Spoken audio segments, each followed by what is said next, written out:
I'm David Colarusso. I'm Director of Legal Innovation and Technology Lab at Suffolk Law School.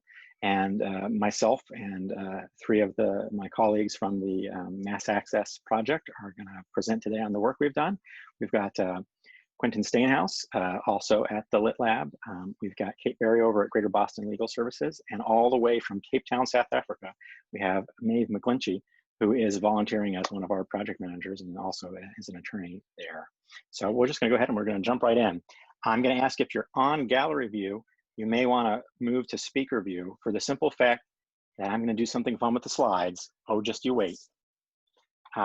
Here we are, the MassAccess Forms project, but the fun thing is, look, okay, so what we're going to do today, I can't tell, this is the hardest part about this, is your audience, you don't get any feedback. So hopefully people are enjoying this. I see a couple of giggles, maybe. So today what we're going to do is we're going to walk through real quickly. We're going to talk about the who, we're going to talk about the what, the why, the how. We're going to do a live demo, and then we're going to do questions and discussions. At any time throughout the conversation, especially during the live demo, if you have questions, you want to put them in the chat. If there's a nice place for me to work it in, I can get it to the rest of the speakers. Otherwise, we're going to save questions for at the end, and we'll let people unmute themselves then and have that happen. So feel free to put questions in the chat. If it's something that's going to come up later, I might just wait for us to address it later. But that's what we're going to go through here. So if we start with the who, here's Paul Revere here. I'm going to go ahead and give him a high five, right? So this all started with a call to action by Chief Justice Gantz. When he put out his letter back in March to the bar that said, hey, we're going to be facing some difficult times. Let's not think about just how hard it's going to be. Let's think about what if. What are the things that we can do? And that letter made its way to the dean at Suffolk, Andy Perlman, and he asked me and the lab to see if there was something that we could do. And immediately, Quentin and I started thinking about what was something that we could help do. And we realized that two people alone weren't going to be able to do much, but that maybe what we could do is we could help serve as a convener for a set of volunteers with a diverse set of skills that we could bring together and help point towards solving the problem that we were going to face with COVID-19. And so that brings us to our wonderful set of volunteers. We have, at this point, we have over 200 people on our Slack channel. Probably about 100 people have touched the project in a meaningful way. We have about 30 core volunteers, which are folks that are contributing something like 15 hours plus a week. Yeah, some of those are Suffolk Law students, but only about half. The remainder are a bunch of folks from all over the spectrum. We're across 5 continents, I think 10 time zones, and that they're not just law students, although there are law students from other universities as well, but they're attorneys, they're coders, they're engineers, they're designers. So Rose Devlin over at Theory and Principle helped us do our design for our static page. Calvin Metcalf over at AppGeo helped take on a project where we have produced for the first time an address-based lookup for jurisdiction in the Boston municipal courts, which is a feat in itself and something that we can then feed in to all of our court forms. So basically we have court forms that are, and I didn't really explain what the court forms were, but hopefully we're gonna get to that. But this project is meant to provide access to the courts by helping provide online forms for people to get with the courts. I sort of assumed people knew that coming in. Anyhow, but with the AppGeo work there, that was like a detective story, where if anyone who's worked in the BMC before, you know that you go in to figure out where the court has jurisdiction. There's a PDF, which is a copy of a copy of a copy and a bunch of street names. And you go to look it up. It turns out that if you do a little research, it's all based upon ward maps from something like 1871, which is really interesting because part of Boston was still underwater at that point. We hadn't done the backfill. So it was a fun legal research challenge and a fun engineering challenge. And so that's the sort of stuff that we're bringing people in to help us work on. But more than that, it's really sort of the vibrantness and the total group experience of all of our volunteers, which we're really building on. There's a apocryphal tale about Picasso, where a patron in a restaurant comes up to him and says, hey, I have this napkin here. If you sketch something on it, I'll gladly give what you think is I'll give you money, whatever you think it's worth. And Picasso goes and he sketches it. gives it back to the patron and says that'll be $100,000. And the patron's like, "Whoa, that took you 30 seconds." And Picasso says, "No, it took me 40 years plus 30 seconds. That's the sum total of all of the work and the knowledge that I've gained over a lifetime." And that's where we are now. So we have, for example, I think Caroline, I saw her on the call, Caroline Robinson, has been working on an online version of a 209A form for at least 7 years. So even though we've been able to produce these forms in 3 months, it's really 7 years plus 3 months because of the effort of all of the people on our team. And that teamwork extends beyond just the subject matter expertise in law, but also in coding as well. So we're building upon a community effort called DocAssemble, which is an open source platform that allows us to do what we're doing very quickly. That being said, aside from individuals, we've got all these wonderful agencies. I don't know, it's very hard without the feedback. I'm going to imagine you're all laughing. That's great.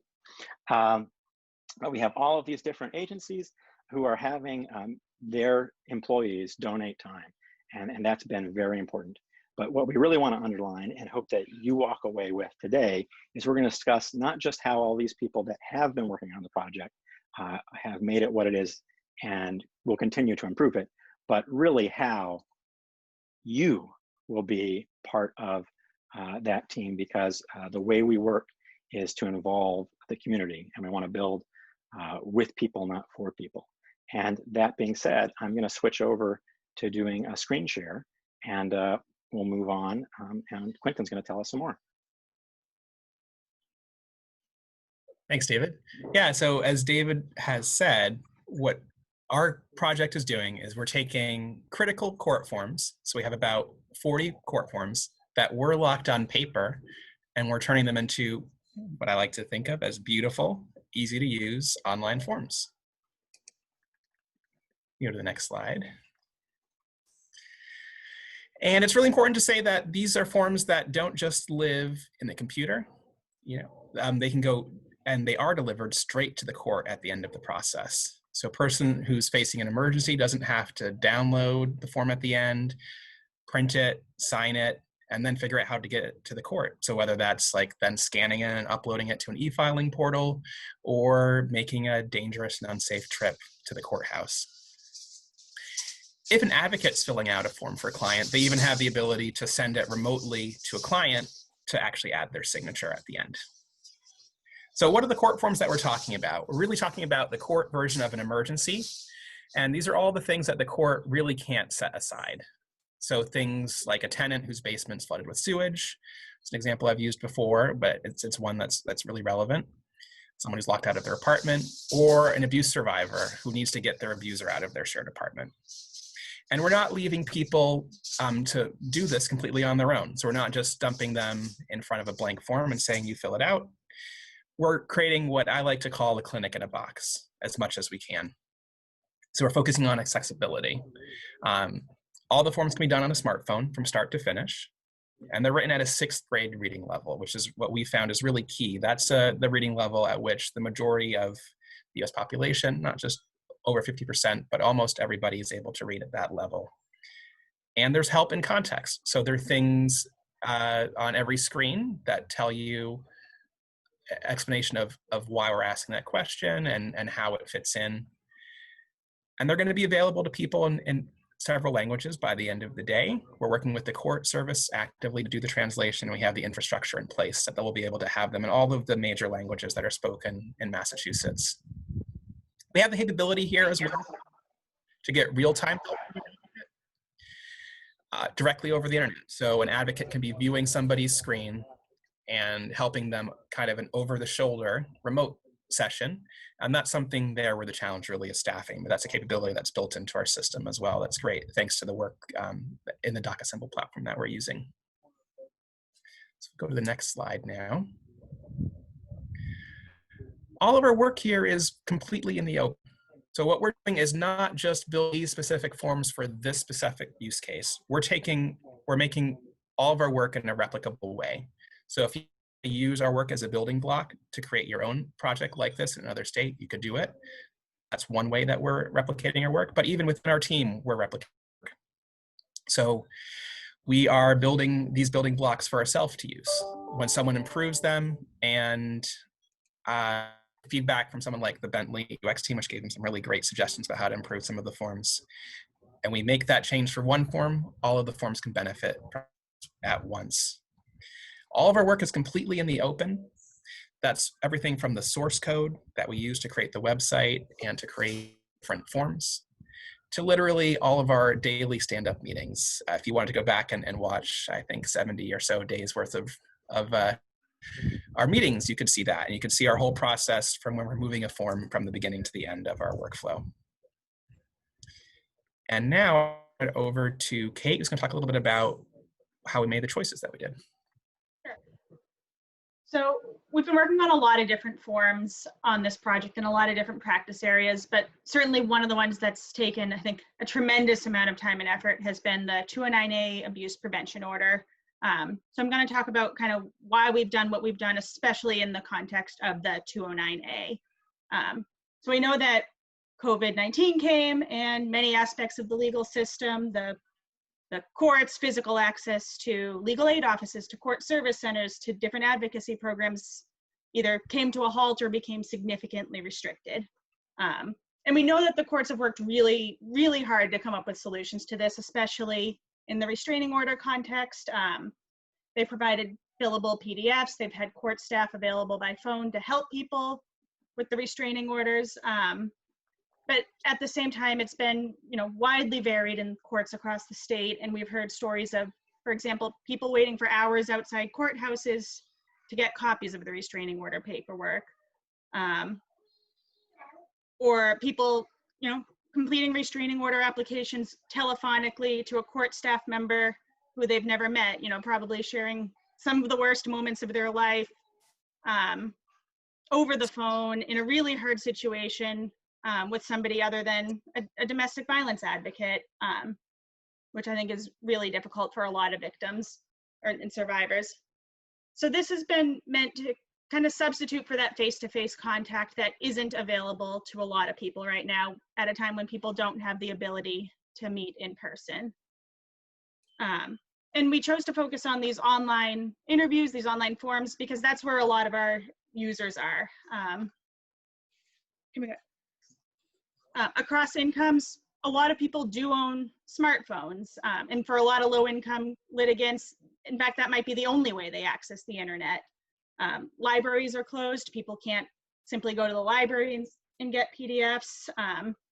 And for cell phone users, using the fillable online PDFs, which are great, but can be very cumbersome on the cell phone. Zooming, saving, coming back to where you were can be a very difficult experience for even fillable PDFs on the phone. So this is meant to kind of help with that. Also, making our forms mobile friendly means they can be accessed any time of day, any time of night, to any user who wants to access that. And I know Quentin has some experience with that. Yeah, so one of the first that I did using this platform, DocAssemble, it was an eviction defense tool. And at some point we realized we wanted to be able to get intakes from that as well. And I turned those on. The very first day we did that, we got our first intake, and that came in at 12:30 a.m. in the morning. So you can imagine that's someone who really felt really emotionally or logistically, that was the time that they needed to work on their legal, that they wanted to try to solve the eviction crisis that they were facing. And, that's just the reality. People can't necessarily work business hours to try to solve it. So we're trying to give people those tools where they can get the help when it makes sense for them and they can get started on their process. And there's tremendous time efficiencies as well in this project, and a tremendous scaling power that comes from using this technology. There aren't enough legal aid attorneys in the state to meet every user's need, and not every court user needs or wants a lawyer, and we're empowering users by giving them a tool that lets them address some of their own legal issues on their own in a way that we think provides guidance that can help them through that process. We also hope that this is something that can help court staff, lawyers, and advocates on the court staff end using this tool, I think, really helps to make sure the right forms are filled out, that the forms are filled out correctly. And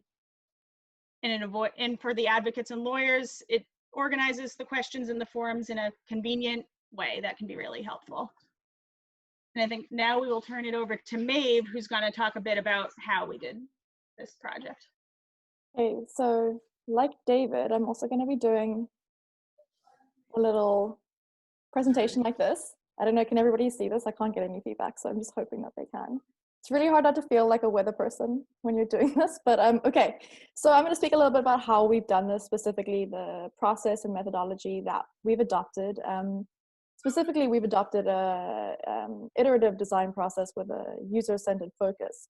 The focus of that is obviously empathy, and we have really tried to solve the problem that users are facing and empathize with these users.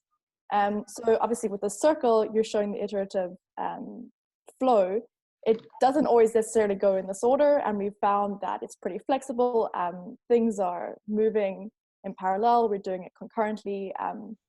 The bottom line is basically that it's never really going to be finished. We're basically just continually developing and getting feedback and really trying to emphasize that feedback loop. So then onto the empathy aspect.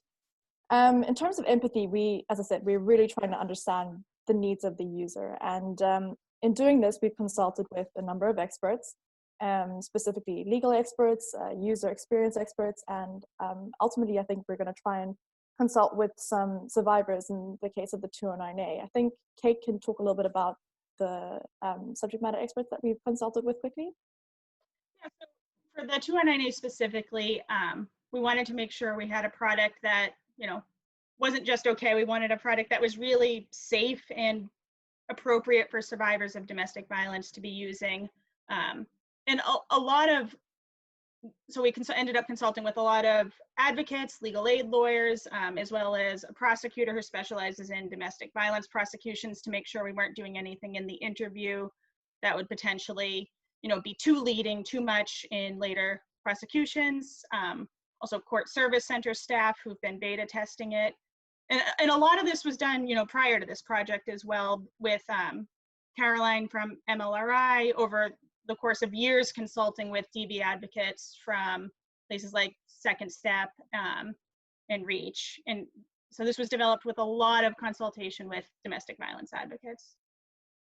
Yeah, so as I said, we have consulted with a range of experts in their fields, and through that we've really kind of tried to understand like their experience, their motivations, and really just try and put aside our own assumptions of what the user wants and really try and go directly to what the user needs.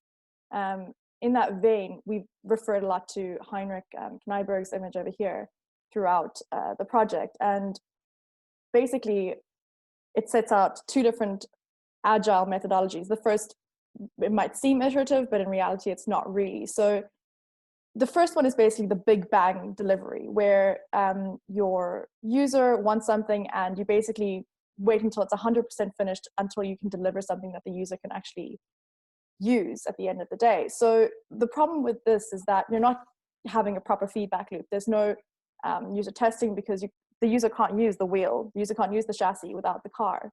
So instead what we've adopted is the bottom row, which David likes to say skateboard to Ferrari. And what we've done is we've basically tried to work with the idea of the minimum viable product. So what this entails is basically saying, okay, this is what the user needs, and going down to the actual need of the user, which is access to courts and submission of court forms.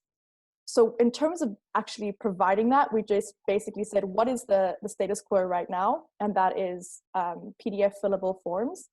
And unfortunately, people weren't able to access the courts and submit those during the COVID crisis. So we wanted to put an online interview, and we can get something that's really fancy and has a lot of features, but to start with, we're going to release the minimum viable product, which beats the status quo, and go from there. Each iteration getting better and better, and more features getting added. So an example of that is the housing temporary restraining order. On its first release, we had for users to select the courts, they basically had to go to a drop down and select from maybe over 100 courts by looking online and seeing which court suited their jurisdiction. Currently, the feature that we have in place is the automated jurisdiction finder, which detects your jurisdiction based on the address that you inserted. Just a note, though, that isn't on the 209A as of yet, because there's obviously more complex considerations with that form, and it's a much more unique form. But for the TRO and other forms that we'll be releasing soon, that feature will be present. So yeah, so that's the idea of the minimum viable product. And right now, I would say what David says, that the 209A is kind of at the hatchback stage. It's between the skateboard and the Ferrari, and we're getting there, and we're constantly improving it. But the bottom line is that we want something that the user can actually use from the first release, the skateboard. And hopefully, you know, we're going to get to that point. And it's been very exciting to see the forms kind of going online and seeing how they are being used and the process that it's entailed. So I think I'm going to hand over to Kate, who's going to actually show you a little bit about the 209A right now. Kate, over to you.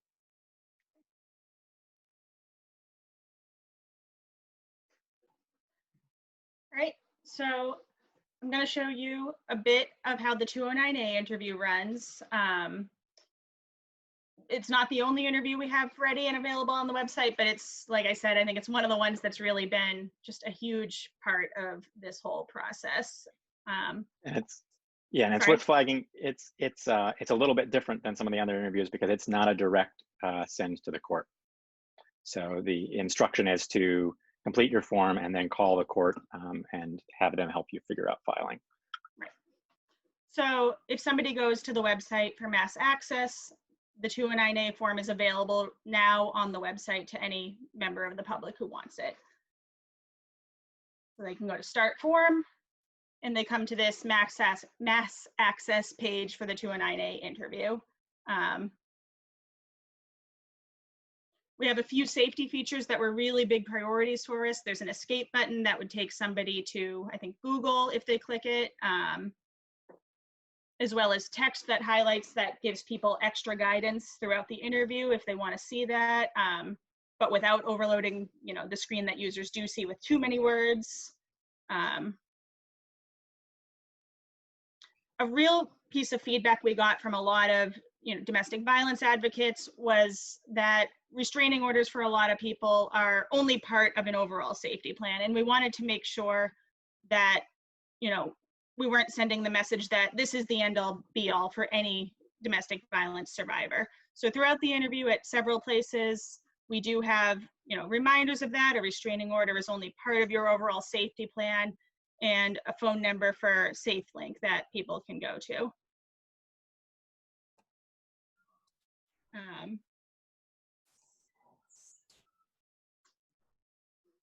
So it allows a couple different options. It allows people to complete the form themselves if they say, I need this order to protect me, and then it proceeds that way.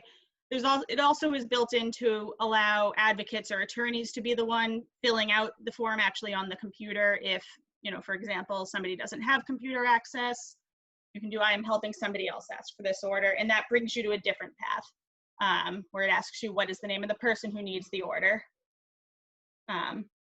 So I'm going to skip ahead because it is a long interview. The 209A is a lot of different forms. There's a complaint, there's an affidavit, there's plaintiff and defendant information forms, as well as optional forms about children, possible child support affidavit, and a few more. And the interview does allow for all of them, depending on, you know, the answers that people say and people's needs.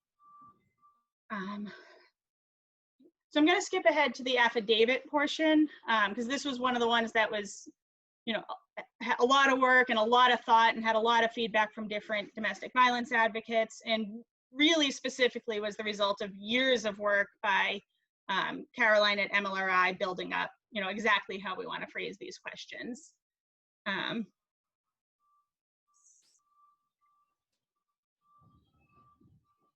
So we give some guidance. Again, it's supposed to be written in plain language that anyone should be accessible to most readers.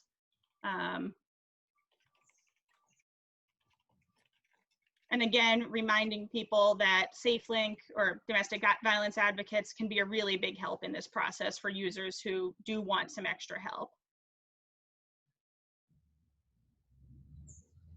So we go through, we ask people, we order it, you know, basically going, what it, oh, sorry, Zoom is causing me some issues here. You know, what is, sorry? Oh, no, I was just going to say we had a question about the escape button. Oh, sure. What was the question? Was just what is that there? Why is that there? It's to allow, you know, to allow for the fact that if people are in an unsafe situation and when they're navigating to this interview, maybe they're sharing a home with their abuser, and they realize that they're in a situation where somebody could be looking over their shoulder, they can get out quickly. And that's a feature that's on a lot of websites about domestic violence. So we wanted to include it here. And I think for our coders, they figured out how to get it to show on the phone as well as on the web browser, because all of this is also available on the phone. And there was also a question about saving. So if you could catch that at some point too. Yes, so people can save if they create a login and come back to it later at any point later. But I think you do have to create a login for that. Correct me if I'm wrong. Yes, and you that can create be a done. login through your cell phone or your email and come back at any point. So people don't have to do these all in one sitting.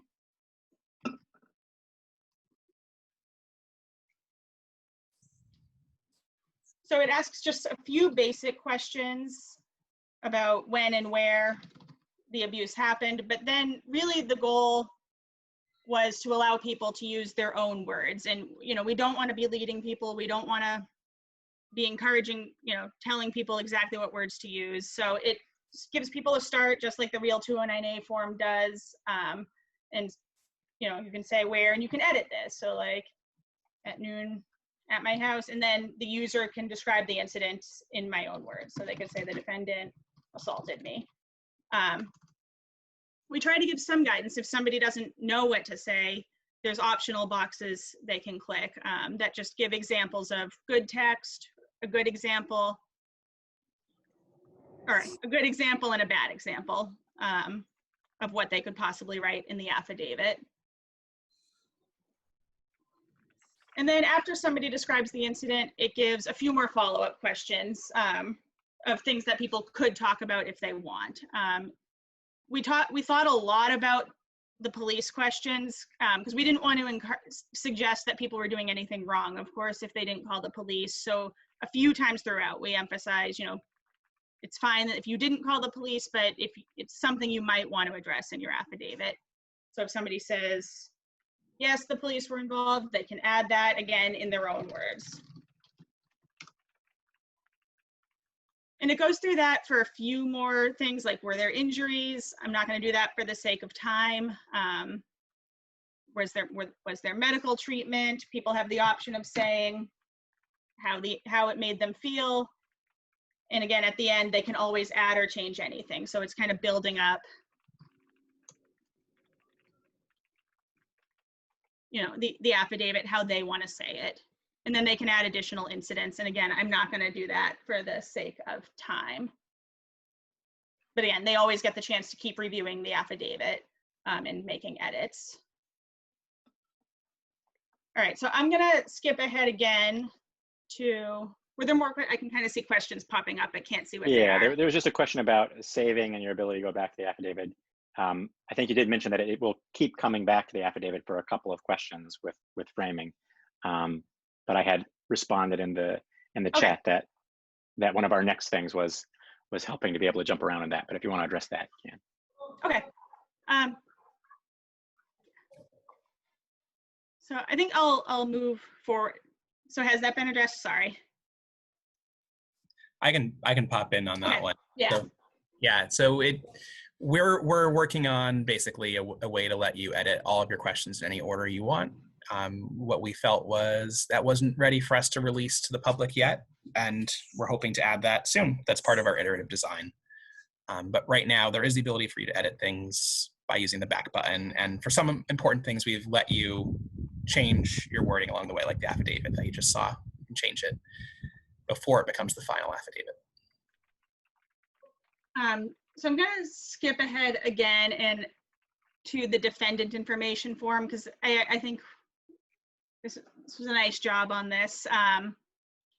That's, again, the portion of the 209 interview. It asks for a lot of kind of detailed questions about the defendant. And to somebody going through this packet, through the application, it might seem like, why are you asking this? Especially if it's after you've done a whole bunch of other forms. So we wanted to give people, let people know why are we asking this? This is all about finding the defendant, so that the defendant can actually get a copy of the restraining order, to, encourage people to provide this information when they otherwise might be tempted to just, skip. And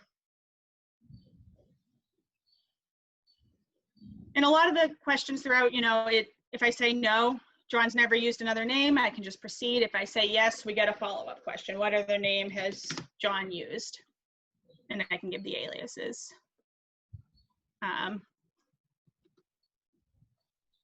Actually, something that I think is pretty cool is it asks for the social security number, and we really wanted to be sure that somebody isn't putting in the whole thing. So it doesn't let you. So we're not violating hopefully any privacy rules. Another really cool feature is the defendant information form asks you if you have a photo of the defendant.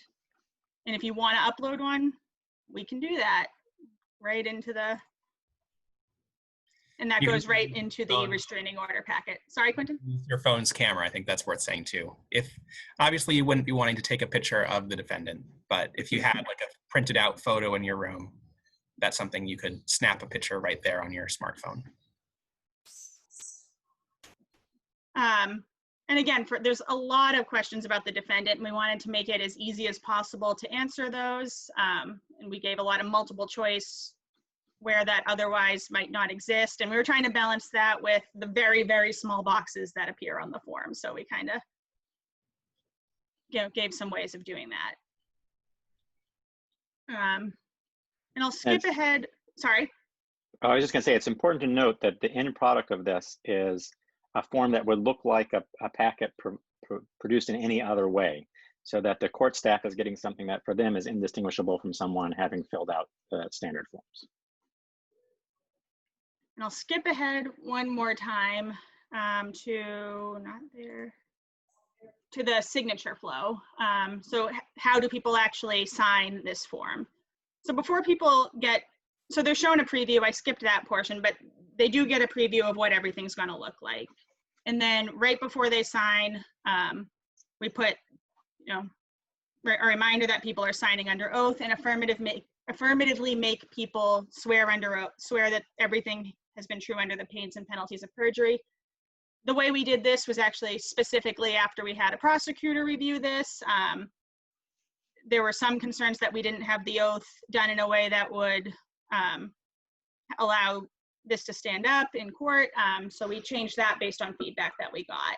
So people affirmatively right now are swearing under oath. And then they can sign in two different ways. They can sign on the phone, which allows them to either, scan this in or to their phone through their camera app, or they can get texted a link that lets them sign using the touchscreen on their phone, or they can just sign on their computer.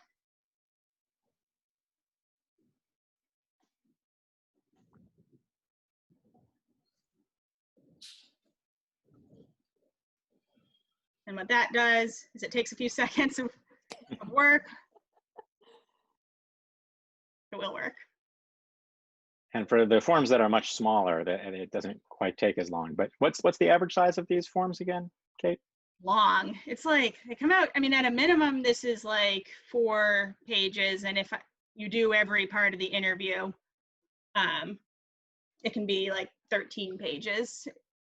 So they end up with, your forms are ready to download and file. Again, people do have to contact their courts to see how the courts want them to file, because the courts have some different practices that vary across the different courts that accept 209As.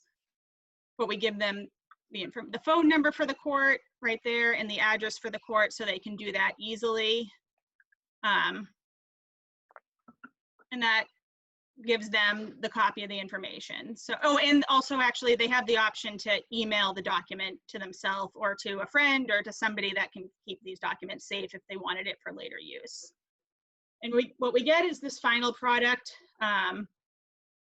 that is all of the forms that they generated. And actually, let me switch to the one I had pre-prepared. So we have a little bit of information for the user that kind of tells them about their next steps, with some key information about, you know, what they should do next. Keep a copy for yourself, contact the courts, things like that. And I think this was adapted from some of the text that was already on Mass Legal Help, I think. But it's meant to be in, you know, plain language for the users so they can understand it easily, and connects them to Mass Legal Help for more resources.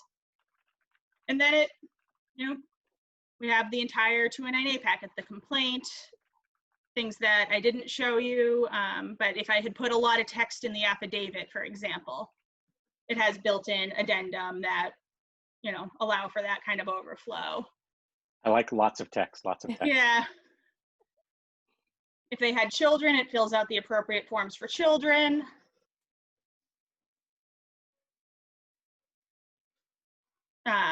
If the affidavit disclosing care and custody, which is required if there were current or prior cases between the parties, it actually fills out that. And I know that was a challenging form, I understand, because it's a challenging form. It also allows people to ask again for child support. If they're requesting that, they can do the affidavit in support of child support, the pre-existing court form, as well as the plaintiff confidential information form, defendant form. The photograph is right in there, as well as the impoundment form if they wanted to do that. Right, so I think that's all I have for the demonstration. Were there more questions? Yeah, there was a question about how do folks figure out what court to use? Is there guidance on that? Yeah, there is there is a fair bit of guidance in the interview, and there's been a lot. That's been a real topic of discussion of, you know, how to present the choice between probate court and district court. There is guidance on that, about how that interacts with people's, if they want to request visitation or not. And it may be worth saying that there's some places where you have to choose a certain court, and we help people only make correct choices about the court. Like if they choose visitation, we only show them the probate and family courts. If they have a dating relationship, we don't show them the superior court. And we let them go back in and make corrections if after they realize they've limited their court choice, they don't want to stick with that choice. Yeah, and it's important to, there's always the option to go back if they know that it needs to be something else. But yeah, I think the guidance on court selection was, a lot of time went into that, and how to word it in a plain and simple way, what can be kind of a complicated choice. And I think that's another point in the interview, that if you're like, that we say, if you really don't know what to do, you know, you can talk to an advocate. And again, we try to link to advocate information. I think that's a point we have that. And there's always, like, if people want, you know, more information, we link to Mass Legal Help at points, to try to let people make, you know, the best choices that they can with legal information that's available. So that being said, I think we're kind of at the point where, like, we go, hey, here's a bunch of thank you. Let's move into, like, look at all the wonderful people on the panel. But we can go ahead and we can move to questions. So if you have questions in the chat, we'll do that. I'm going to go ahead. I'm going to allow it. I don't think we've had any horrible Zoom bombing going on here, so I'm going to go ahead and allow participants to unmute themselves. So please, if you have a question, drop a line in the chat or raise your hand, and then I'll call on you, and then you can unmute yourself accordingly. Important thing to recognize, we just spent a lot of time talking about the 209A packet. That is just an exemplar of what we're working on. So we also right now have live a temporary restraining order in the housing context for things like, you know, your landlord needs to fix the sewage that blew up in the basement. We have care of custody as a standalone form. We have an affidavit of indigency as well. And then we have a couple of other forms that are still working their way court approval for the direct access. In those other forms, not the 209A, but in those other forms, those all are sent directly to the court. And so we have some other ones outstanding with them and are continuing to work on them as time goes by. Michael Fish is asking, I don't know if, I guess it should be clear, if your question's really quick and I can just read it, I'll maybe just read it, but Michael's just asking about stats on current use. And I'll field the first part of that is the 209A form just went live now. So there have been people who have been using it in our beta test, and maybe Kate can talk to the beta testing. But for the general public, that just went live now. There have been other forms that have been live now for only a short time, about a month. And maybe Quentin wants to talk about stats, and Kate can talk about the beta tests. Well, I think what we can say is we're able to see people are using it. We're trying to be like respectful for people's privacy, collect just the information that we need. And we know that the numbers so far in our first few weeks without us to reach have been, very steady. We have, I think, probably like dozens a week, and we're hoping to see those to keep growing, use like this, and especially by connecting to advocates. I think that's one of the great ways for us to get out the word. It's by people who are repeat players, and we'll see people over and over again. So we're not educating one user at a time that this exists. And there was a question about user feedback as to how do we elicit user feedback. One thing I can say is we have a link on every screen where people can submit feedback, and we've already gotten a few reports from that, which is great.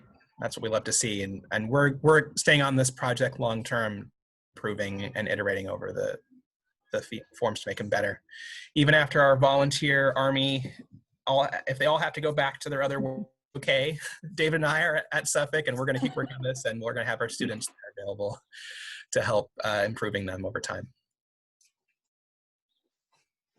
And if I can add about the feedback with the 209A specifically, we've done, before we released the 209A to the public, because there were additional concerns about keeping this form safe, we went through a beta test with a bunch of different DV advocates from different DV organizations, and I know the Court Service Center had it, and we got feedback from different sources throughout that. And I believe Caroline is also lining up some testing with survivors, not people actively seeking restraining orders now, but people who I think have in the past, to get what their feedback is. And then we had it. Hi, this is. Oh yes, please. Yeah, I just want to quickly say that this is freaking amazing, and people have been trying to get this project off the ground. I wrote a grant for it for the court in 2005. It never got funded, but it never happened. So we're talking about 15 years. And it took a pandemic and the long work by Carolyn Robinson, but now the work that you all have done at Suffolk, and particularly Kate, I just want to tell you how much this amazes and pleases so many people. That's all. Great. And we had a question there from Ariel. We've broken the floodgates on if you want to unmute and ask your question. But there was a question about, there we go. Sure. You want me to clarify my question? Yeah, or you can just ask it out so people who weren't. Oh, sure. Yeah. So I'm curious what happens after the form has been submitted. If courts call that survivor to schedule a hearing date, or if judges get on the phone. I guess I'm just curious about what the process is, so that when we help survivors fill this out online, they kind of know what to expect.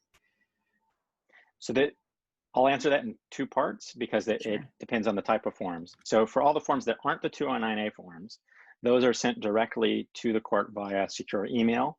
And the understanding is that the court will reach back out to the applicant within a business day and work out whatever needs to be worked out. For the 209A forms, we don't file them.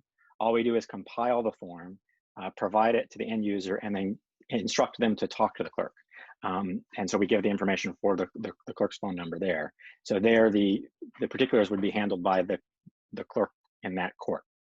So they would say whatever how they wanted to move forward, whether that it's emailing or getting it to them in some other fashion. Thank you. There was another question, I think is probably a David or Quentin question about storing the user input Yeah, whether the information on is the server. Oh, okay, Yeah. from Brian, I see that now. Yeah. So the information is all secure as it's transmitted, and we are storing it. It's stored on an S3 bucket for people who are familiar with that. If you're asking about encryption, you probably are, where there's no public access to it at all. It's not encrypted at rest, but it is encrypted when it's being transmitted in any place. And the reason for that is because of that really flow where an advocate can be working on the form and someone else can be providing the information and then a signature at the end. So if we it's impossible for all of the forms to be encrypted, but it would break that workflow because they're encrypted with the user's information end to end. But it is important to note that we do not hold on to that information in perpetuity. So we try to only hold on to it for as long as we need it. So if you create a form and you do not create an account, then that's just going to go away. I think right now we have 90 days. 90 days, correct. 90 days. And if you do create an account and you want to come back to visiting your forms, you will have your access to your forms as long as you keep coming back. But if you don't come back and visit within 90 days again, that will be purged. We also have signed only 2 people have access to the server on which the forms actually reside, which is Quentin and myself. And we have also both signed agreements with the court to make sure that we hold that information confidentially. I will say to someone, we didn't say it yet, if you want to delete your information, you create an account, it's deleted instantly. There's no 90-day wait in that case. Then we had a question about working with legal aid clients and people that maybe have to be turned away because they don't qualify. Suggestion is, can these be used with them? So I don't know. I feel like we might have had a queue of other questions first, but maybe that's a good question for Kate when we get there. I mean, so yeah, I work for Greater Boston Legal Services, and these are, I would use these forms with clients. I would refer clients or prospective clients to these forms. But I think there's been a lot of input from a lot of different legal aid attorneys on these. I think they were the main kind of attorney subject matter experts on the restraining order specifically, and I think on the housing forms and a lot of the other forms as well. We do. I was just going to say, and we do have other forms out there that other advocates are using in different areas. So Quentin, you could speak to the some of the housing forms. Oh yeah, so I mean, we focused this topic on just the forms that are going straight to the court, but there are other forms that we've been building through this project and using our volunteer base and the assembly line process that are just for advocates. So we have one that's focusing on the eviction moratorium that advocates are using right now that helps them respond to get a case dismissed potentially. And again, what the main value we're adding there is helping someone collect the information on their own. Also that remote signature flow so that we can have these forms for advocates to use where they can work on the form, put the information they know and have their clients at the end and deliver it when at a time people really can't meet face to face. So that's a key use for us. I did see another from Julie, which was about translation that I can address. Julie, you might want to explain what your question is. What's the part that about when it comes to the translation? So you said that the forms would be available online in other languages. So is that being populated into the English version of the final restraining order form, and then the affidavit is sent to the court in the client's language, and then the court is getting a translator on the phone to how is it the affidavit getting translated?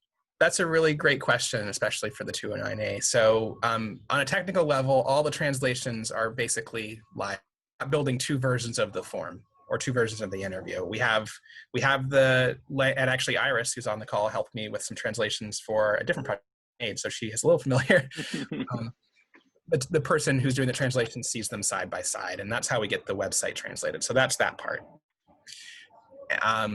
When it comes to the affidavit, the court has a longest access for getting affidavits translated, and those have to be court certified translations. So that's exactly right. That's what would happen and submitted in the user's language.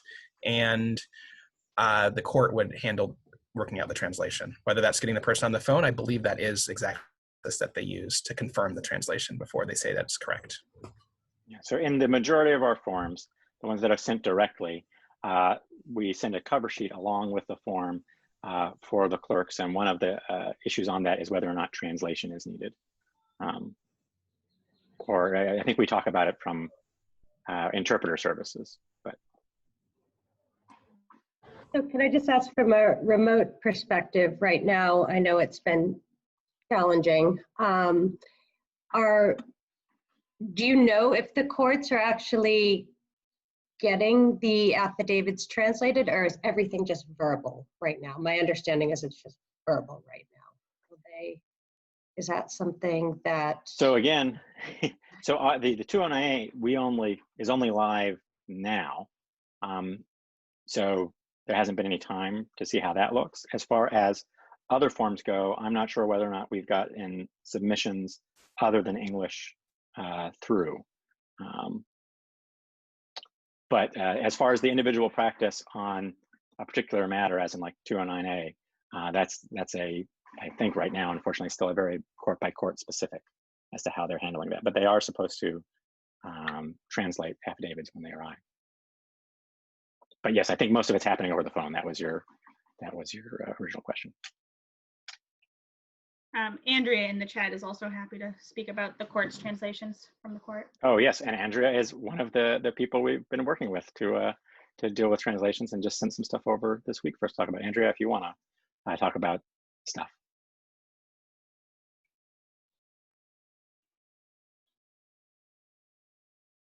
Andrea, can you unmute yourself?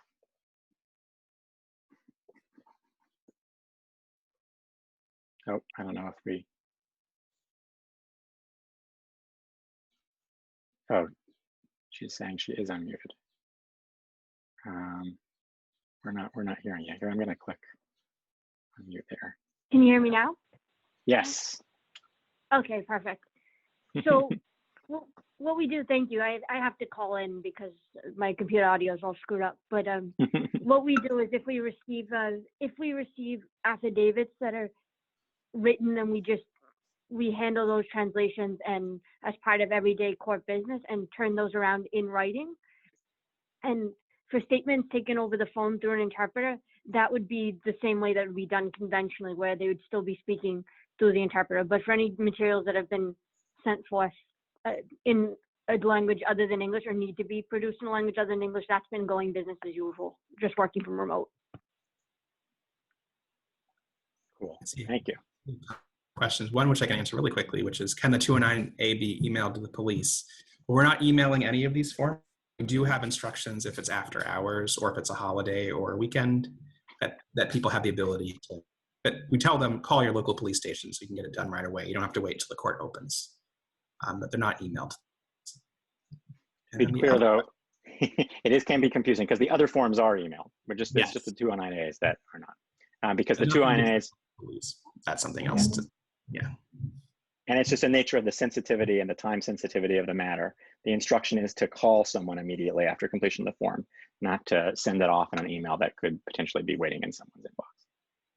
Right, but they could call the police and tell the police we already have the form filled out. And the police officer could say, email to me or I'll pick it up or whatever. But they should call the police to tell them they have the forms. Yes. Yeah, and once they have that email address, they can do it straight from the website at the end of the interview. So they don't have to download it and use that as a way to get it to the police. They could use the email address they gave them, type it right into the ending screen. Oh, and I saw there was a question about other law schools, jurisdictions interested in working on this. And yeah, we are actively looking for collaborations. And in fact, but speaking of other jurisdictions, I feel like this is where Maeve, if you want to say something, because you're definitely in another jurisdiction, maybe about your motivations for being involved, aside from just helping out the fine people of Massachusetts.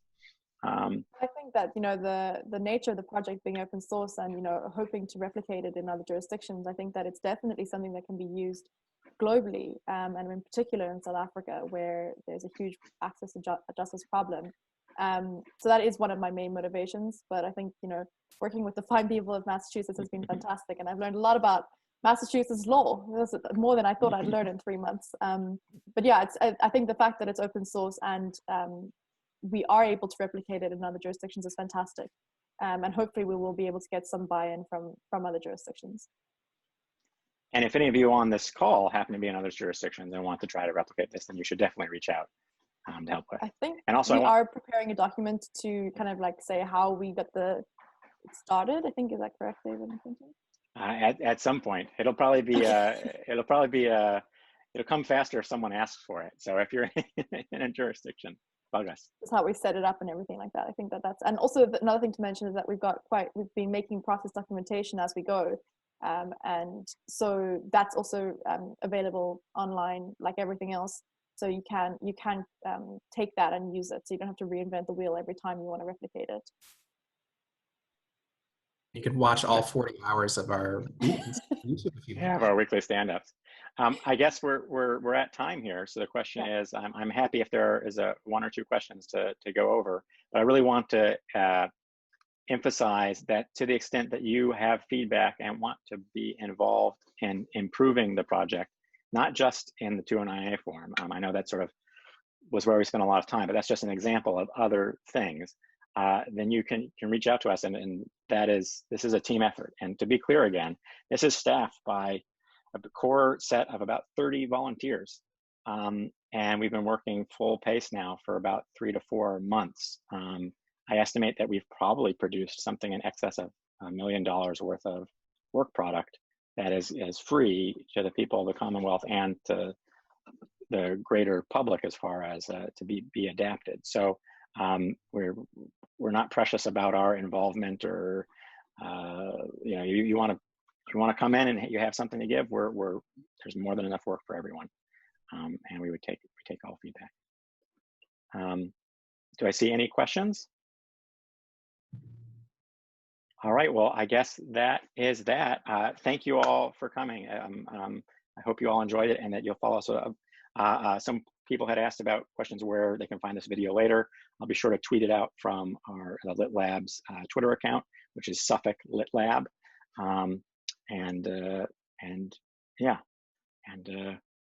We'll see. Or if you go to the suffolklitlab.org, there you can find the project page and information about stuff, and you can find links to videos and all of those hours of videos that we've talked about. Okay, well, thank you very much, everybody. It's been great talking to you, and goodbye, all. It's so weird when everyone's on mute. Bye, David. I'm sure there are people there. Bye. Cheers, guys. Cheers.